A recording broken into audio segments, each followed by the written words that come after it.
family history, but I'll read one last poem, which, since we're in Manhattan, I think is particularly relevant. About Manhattan? Manhattan. Oh, my. A Brooklynite is writing about Manhattan. Well, make sure you got a visa. Tourist. The word drills in the last poem is actually Irish usage for rose, where you plant things. And what fascinates me about my own family history is that it intersects in so many complex ways with the other histories and the complex history of America. I'm going to read a poem called At the Lower East Side Tenement Museum. And I want to thank Mark for having me as a part of this exciting group of people. It has a little epigraph from Jacob Riis, who some of you may have heard of. As emigration from east to west followed the latitudes, so does the foreign influx in New York distribute itself along certain well-defined lines. A map of the city colored to designate nationalities would show more stripes than the skin on a zebra and more colors than a rainbow. At the Lower East Side Tenement Museum. Crowded as we are, we might be trooping down a passage to the dead center of Cheops. Not this hallway, cave-lit, haunted by pastoral oils painted in circles on the wall. Peel back the wallpaper, the plaster covered in burlap, and the tenement becomes a palimpsest of lives, the mind a flicker box of moving pictures, like thumb stills the walls animate.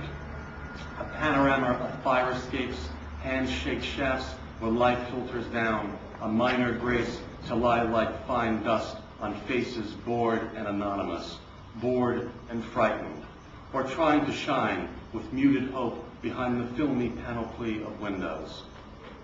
Dickens saw them, coarse and bloated looks with counterparts the world over, patched windows scowling dimly, these narrow ways reeking everywhere with dirt and filth, his genius visiting on each only the masks of the time, though in these cluttered mazes, alleys heaped with ash cans, rags, bannered by flapping laundry, the air imbued with the stoop's cacophonies, Whitman discerned the native grand opera of America.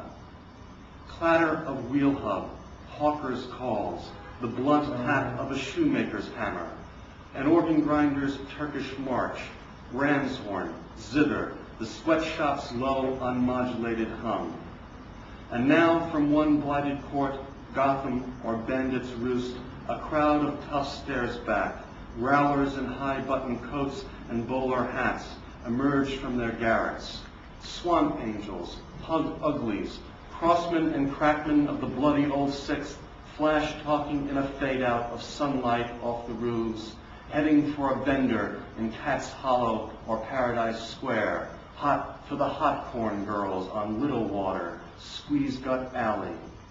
A blind man sells pencils outside Broome Street Looking Glass. Newsboys shout craps behind the Children's Aid lodging house. Kneeling beside her wicker basket, perched against an iron rail, the stale bread vendor holds a Sabbath loaf shaped like a reef. Shoeless boys huddle on a sidewalk grate.